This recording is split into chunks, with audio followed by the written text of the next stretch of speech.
right, good morning and welcome back to the second hour of LoveBabz, LoveTalk. I'm Babz Rawls-Ivy. I got all the educators in the room today.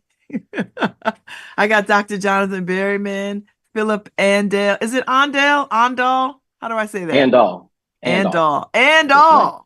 Yes, ma'am. Andal. Yeah, Monica exactly. Abbott and Reverend Andre Gifford. How are you? Good morning. Good Good morning. morning. All right, Good so morning. I hear y'all got an event coming up, and let me make sure I get it right. Back to school prayer service, Yes. which I'm if I remember this correctly, Dr. Berryman, back in the day, churches used to pray for teachers all the time. Like this was standard. You'd have a church service centered around teachers going back to school. If I remember correctly, from when I was a kid in the Pentecostal church. What year was that? Oh God, like 70 something. Well, Like early 70s. okay. So in my 30 years here in New Haven, I haven't seen it. Mm. I mean, I'm 60 years old, so that would have been like 40 years ago, like 50 years ago. So, you know. All right, so tell me how this came about. I have the press release in front of me, that the service was conceived by Dr. Jonathan Berryman, influenced by the work of Tiffany Jackson, who is the executive director of student services, and Jim and Joseph Lumpkin, who is a friend of mine, of course. And she's the chief of youth, family, and community engagement. And so, I guess, Jonathan and we've had these deep conversations about what teachers are up against, and so this is along mental health lines, not so much around um not so much around religious. Like you're not evangelizing, you're not trying to bring people to Christianity, but what you're trying to do is sort of say we need to support teachers in all the ways that matter, and this seems to matter. So, I mean, talk to me about the planning and the thinking around what this will do. So it dawned on me, and this is my 30th year of public education, that there are some things that the school system has been doing to address social and emotional wellness and just overall wellness and what it means to pay attention to the whole person, both to our children, both to our staff, that we recognize that we are not compartmentalized beings, and that it takes a whole lot for us to really be uh, cohesively well. So one of the New Haven Public Schools initiatives is how are we engaging our families and communities in the work of building our students and supporting our staff. And I recognize that there's some things that the school system is doing and can do to support students. And I've invited Monica Abbott to talk about that kind of work that the school system is doing. But yet, the church and state, there's some things that the school system cannot do.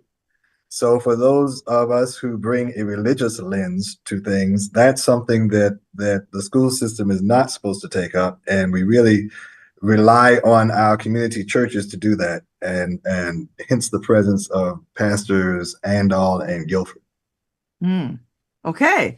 I kind of like the way this is framed. And you're not suggesting that other religious entities can't do the same thing. This is not exclusively a Christian, Muslims could get together and do this, and Jewish folks can get together and do this. So it's not a religious thing per se, but the lens in which we're looking through how to support teachers. So Monica Abbott, from the public school system, I mean, how do you think about this, and how do you keep it from feeling like it's encompassing on the relationship, the line between church and state? Well, thank you so much. So Jonathan and I have had worked closely together over the last years, and all of this work stems back and rooted with the Comer model back in the late 60s, and about the whole child and the whole person, right? We're bringing our staff into that. And really, when we talk about wellness, as you stated, there's so many pieces of wellness. We talk about your physical wellness. We talk about emotional wellness. We talk about spiritual, social, occupational, and intellectual. And from New Haven Public Schools perspective, we brought on the CASEL, which is the Collaborative for Academic, Social, Emotional Learning Skills Standards. And what that really focuses in on is the skills that help promote wellness in all of those 6 areas. And as you're saying, spiritually, everybody has their own spiritual belief. And that's where that comes in through the social emotional skill of social awareness, right? We need to be aware that everybody has different beliefs when it comes to our spirituality, be accepting of that, but also know that in order to make growth and development on our own self-management and how do we deal with our wellness, we have to understand each other's, but we also have to be able to accept that everybody does things a little differently. So we look at it from the perspective of the physical, emotional, and we say spiritual is important, but we can't necessarily give the guidance. And we look to, I love this idea of what Jonathan's bringing together. And I love, like you said, to bring it together and see it through all areas and everyone being a chance to talk about what does spiritual wellness look like. But for us, we talk about the 5 standards and really how do we promote staff with being able to look outside of the school to get supports that they need other than what they're getting from their collaborative team within the school building. So Reverends Guilford and Andal is mighty tall order, or is it? And how do you craft a service that sort of centers teachers in a way that doesn't feel like church on Sunday? Or do you let it feel like church on Sunday? What is how are you going to approach this? How are teachers going to feel ministered to or empowered by or prayed for? How are they feel that? So I think you said it right. It is a tall order, but the good news is that we serve an indescribably tall God who can handle it all. And so if we're going to have a prayer service, our orientation to it was we ought to be in prayer about what we bring to this prayer service and how we go about it. And so as you see with the names that are listed in terms of the participating clergy on program, each of these persons brings a unique skill set, a unique perspective, a unique experience, a unique life story to minister specifically to teachers and the school system and our students and families at large. So if you consider people like, let me look at the list here. If you consider people like Dr. Horace Huff, who's a pastor of First Baptist Church of Milford, he's a former vice principal. Elder Kevin Hardy, he's a retired middle school teacher. Bishop Danny Bland, he's the clergy organizer with Faith Acts for Education, the only Black-led, faith-based education nonprofit in the state of Connecticut. Dr. Kelsey Steele, he's a former dean in the school system. Odell Montgomery Cooper, Dr. Odell Montgomery Cooper, who knows what it means to go through trauma in this city and how to minister directly to our community. And then, of course, Bishop Theodore Brooks and Bishop Willa Moody are elder statesmen and stateswomen in the community who have had many relationships throughout the years and have directly ministered and built communities. And so we wanted to bring these people together who had stake in the game and who have something to say about what it means to be in a place and to be in this particular place and be able to speak to the spiritual needs. So, Reverend Guilford, how are you organizing all these big voices and spirits? Because I had a conversation with Dr. Berryman. He's assured me that the service is not going to be but so long. But after Reverend Andal read those names, I'm gonna have to put some money on some bets because I can't imagine that these are some preaching people because I done heard them. How much time will they have? And how much time were you allotting for this? Help me. I think that if we have a pretty succinct liturgy plan, and we have communicated that with our partners, our clergy partners, to be very succinct. I think that if we are to maintain the motivation behind why we are coming together, being to pray for our community, for our teachers, for our students, for our staff, and also recognizing that we had church that morning. So many of us this would be the second round or maybe third round for service. So keeping all those things in mind, I'm pretty sure our service will be no more than an hour and a half.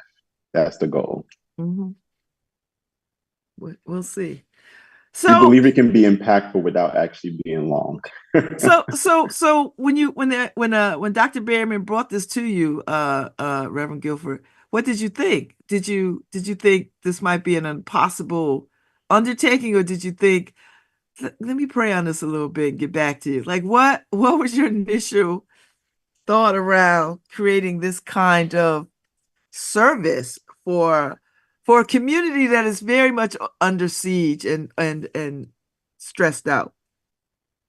Yeah, I thought it was quite interesting because at Dixwell Avenue, United Church of Christ, where I serve as interim pastor, we God called me to um, do some work around prayer, some teaching around prayer over the entire summer. And so we dedicated the entire summer to being the summer of prayer. And at the end of the summer, like mid-August or beginning of August, Dr. Berryman texts Dr. Endall and I about this initiative that God had placed on his heart. And I said to myself, like, oh, what a coincidence that Dixwell is a place where you want to have this. And we've been consecrating ourselves and praying and training ourselves on prayer for the entire summer.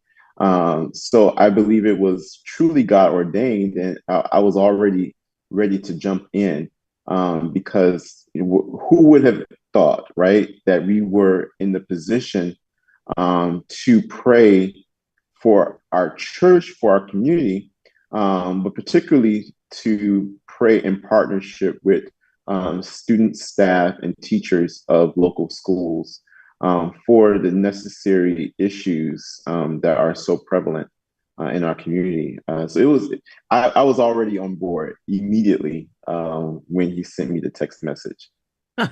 So Dr. Berryman, this is for teachers, families, community, all the folks that educators sort of touch.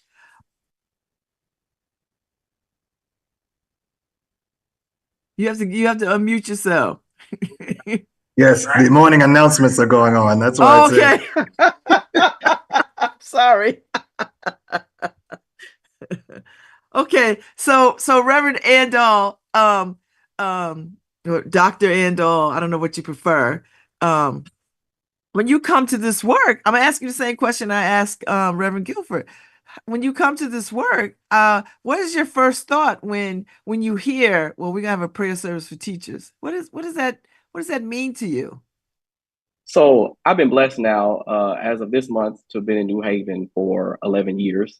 They tell me I still have my Southern accent, but that's another Oh, no, you do. conversation. That's another conversation. I hear it. I love Yes, it. yes. Thank you. And I've been blessed to know Dr. Merriman for many of those years, just in the church community and the New Haven community at large. And so when Dr. Berryman reached out to me, I trust Dr. Berryman. And I said, okay, let's do it. If God said this to you, I believe it. Let's go forward. And at Community Baptist Church, where I'm privileged to serve as the pastor, we have a long legacy and a long line of legendary New Haven educators in our congregation. Just two I want to call who now live in sainted memory, Sister Geneva Pollock and Sister Jeffrey Frazier, the dean. I mean, I can just feel them over my shoulder like, Pastor, yes, you better do this. So given, the needs in our community, given who Dr. Berryman is, given the legacy of our congregation, it was a no-brainer to me to be able to participate in this. I'm really grateful for this opportunity.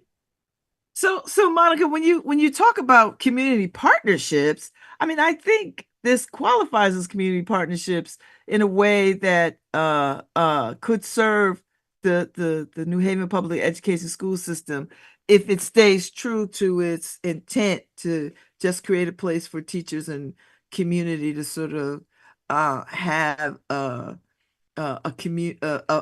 people to gather to really put in the forefront what teachers have to do and be in the school system.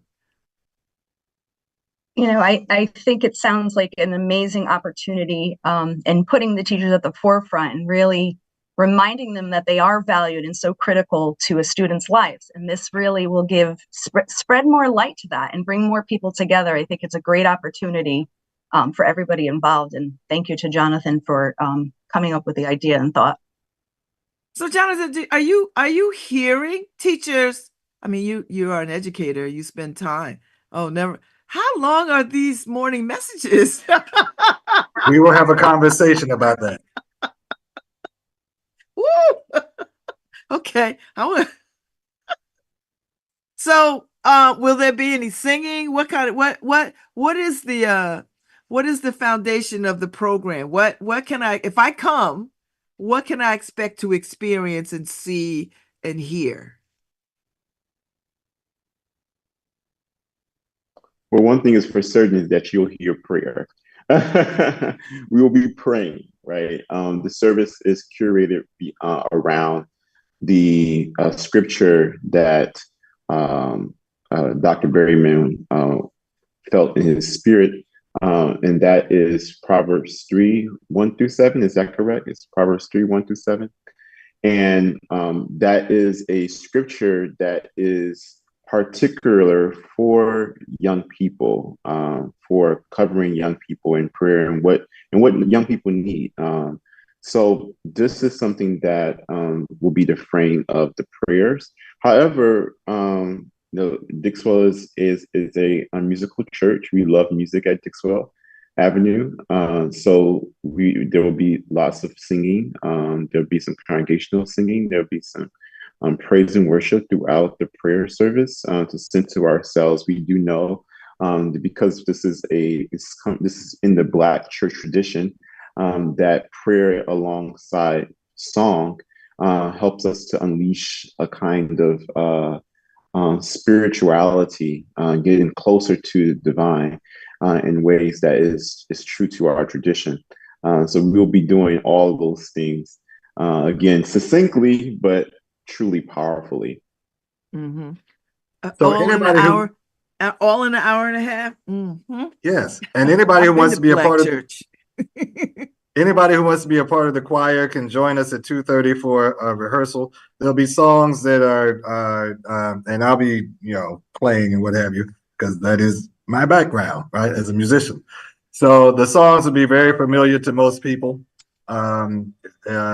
So community members, there's some people who've already committed to singing, but anybody else who's hearing this show or who wants to come and sing and can sing, please show up at 2:30 and we will go through the music that we are planning to do. Mm-hmm. Okay, go ahead.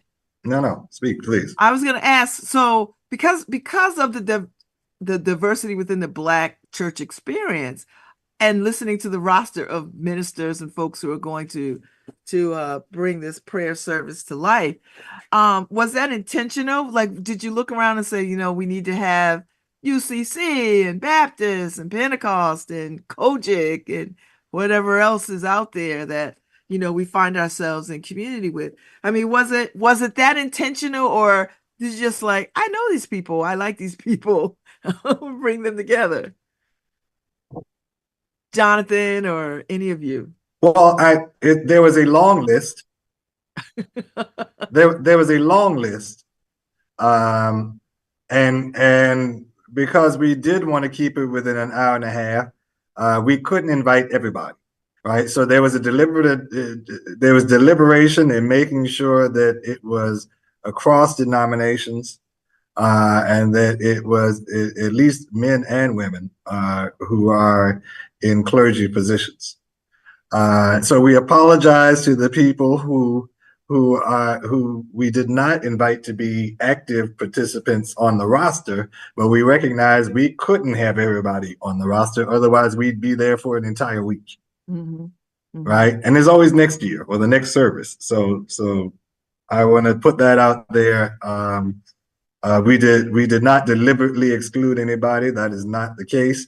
But we recognize that for this event, we could not include everybody, but all are welcome to come and participate in the service. So Jonathan, talk to me about what I mean, because I know you've probably had these conversations already with teachers. This is what spurred this. What kinds of things are you hearing? And and what was it about this prayer service that spoke to you? I mean, you could have created any manner of things to sort of support teachers, right? Like it didn't have to be prayer. It could have been meditation. It could have been exercise. It could have been any manner of things. What was it about this? And I know your background, so that probably had a lot to something to do with it. But what were you hearing? And then what were you how did this come up? How did you think about just prayer itself?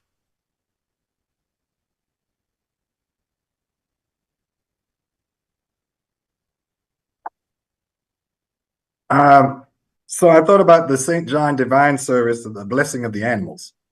Mhm. Um, I said, how is it possible that people can get their animals blessed, but there's no way, no official way for educators to go and feel prayed for?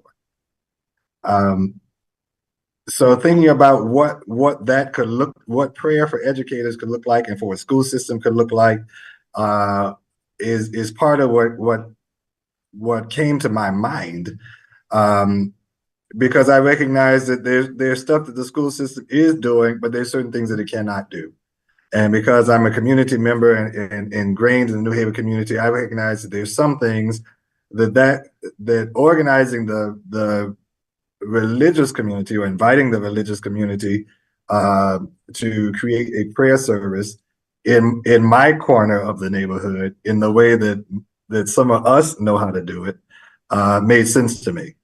And there's also a reason that we didn't try to make this a catch-all service, and that we tailored it to people who might identify, or we tailored the service to model what Black worship in the Protestant world in America might look like, Mm. because that's what we know. So to try to create something else wouldn't have made any sense. And we do encourage people. So I'd actually talked about this with some others. I said, it would be lovely to have the Spanish speaking version of this, and the Jewish version of this, and the Muslim version of this, or whatever it looks like. And we encourage people to shape similar activities and similar services for the people within their faith community. Okay. I like that. So and I mean, I would imagine Reverend Guilford and Reverend Andall that y'all are ministering to two very different churches. Maybe not so different, but the UCC is a little different than say the community Baptist out of the Baptist denomination. So how do you get on the same page about how to do this prayer service? How do you do that?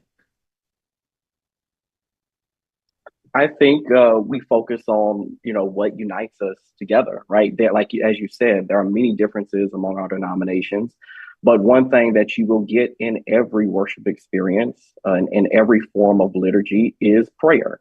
Now, those prayers may take different volumes, they may take different tones. Some might be written, some might be extemporaneous, but prayer is something that we all hold in common together. And so we lift that up. We lift what binds us together. And as Dr. Berryman said earlier, we were intentional about creating a space for the diversity of our traditions. And so we want people to be who they are in their moment, in their allotted time frame that will get done in 90 minutes or less. So we want to honor, right, what particularities each of these brings to the table that can enrich our understanding and our experience and our lives together on the other side of the service. Hmm. Anything you want to add, Reverend Guilford? Yeah, I would simply say that the respect I have for these two men is significant, and I believe that is the root of how we are able to work together on this.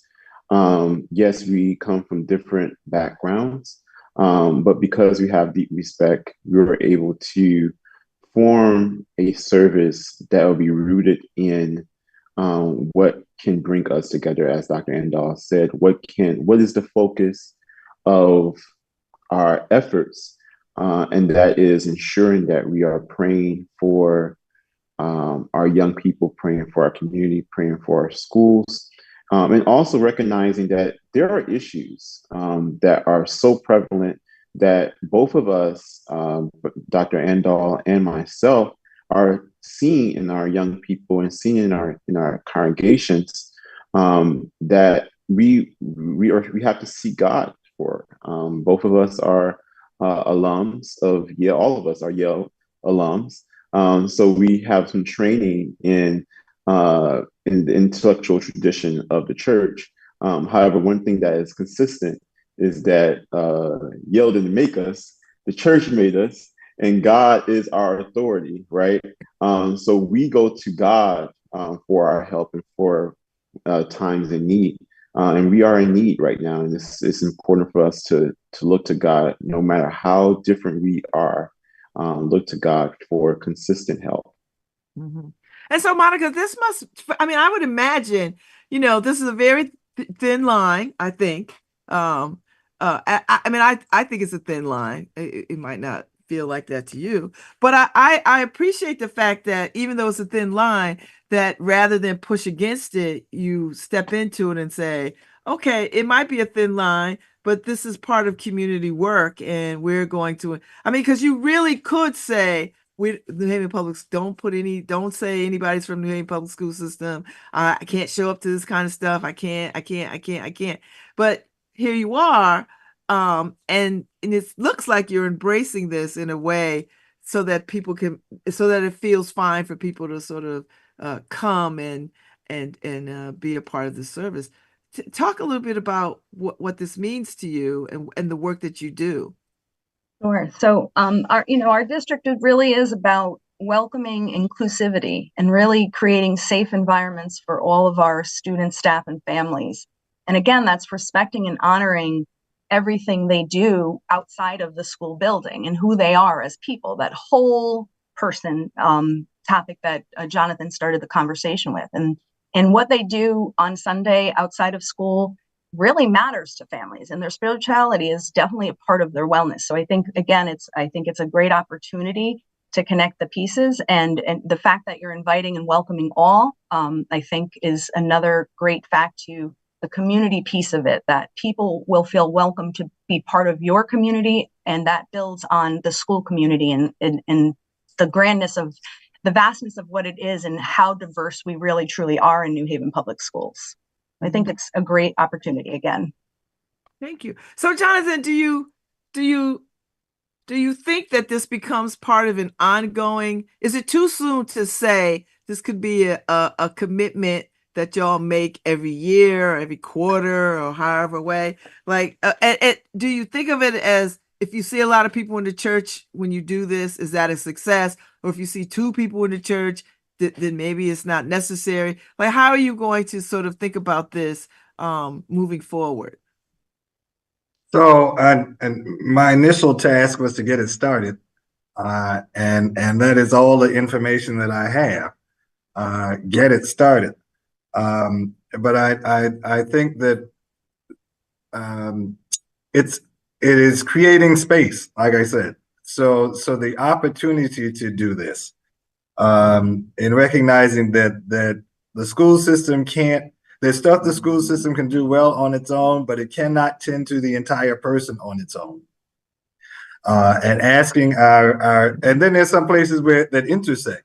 And Monica could talk about the type of mental health services that we promote as well. And the church has figured out it has to do the same. Their prayer can't solve everything. Some stuff you need to go seek some counseling for, right? So there are places where our work does intersect. And I'm not sure where this will go, but in looking at the strategic plan for the district, how are we engaged? So there's a level of disengagement that I think we have, educators have recognized, from families and from students and even from staff, right? And trying to heal that disengagement is a multifaceted thing. So for those who, and like you said, we're we are not proselytizing as much as we are creating space for people for whom this is already their tradition. Okay. Right. Like I said, in my 30 years here in New Haven, I have not witnessed what you witnessed when you were young, where churches set aside a special opportunity to pray for the state of education and those people involved in it. They might have done it within the context of a service, but not a service dedicated just to that, to help address some of the significant needs that we feel. Well, and Monica could probably attest to this. We see educators pouring in to students, pouring into families, pouring into their work, and what's happened, and showing, and eventually just burning out. So we're trying to retain our teachers, but retention requires support, and it's not always, and it has to go beyond the support you get in the doors of the building, of the school building. Okay. And that seems like, to me, that just seems like that's that is the prevailing point, that the schools have to have this kind of support for teachers and students and staff alike that they can't provide inside, but there's entities in the community that you can lean on, very much like you would lean on mental health, the social workers and the mental health and the doctors and the dentists and all those people that sort of provide care and counseling to make people have richer lives. So this seems like an additional component that has been sort of left out, because we do have this thing called separation of church and state. But this seems like a way to sort of fold that in without crossing lines. Is that a good observation? And I also wanted people to be aware that the school system really is doing its part. Right? That oftentimes people don't know what the school system is doing. You know, people harken back to the days of when we had a social development department, and that it no longer exists in that entity, but the work continues. So rather than leaving it to a department, it has been entrusted with every adult and who works with children. Okay. Well, I just want people to know the back to school prayer service is Sunday, September 8th, from 4 to 5:30 at Dixwell Avenue, United Church of Christ, 217 Dixwell Avenue. Sits right there in the Q House, UCC Dixwell Square. You can't miss it. It is a historic building. And it's going to be a time of prayer, music, rooted in what people come to know the Black church experience. So there'll be some singing and some prayer and singing, and people should come no matter what they believe, no matter what their denomination. This is open and welcome to all people, anybody. All, and the people who can sing, meet me over there at 2:30, so we can make sure we know the same set of words and the same harmonies to the songs that we're singing. Y'all know how some of these oral tradition songs go, and even some of the songs we're reading from. Let's make sure we've got the right set of words and we're in your key. So if you want to sing with Jonathan leading anything, what time? 2:30, 2 o'clock? 2:30, no, 2:30. 2:30. No, if they can really sing, it shouldn't take long to put it together now. 2:30. I agree. Well, thank you, Reverend Guilford and Reverend Andal and Monica Abbott and Dr. Berryman. This is a good conversation. I hope y'all come back. I'd like to have some follow-up to see what you learned out of this.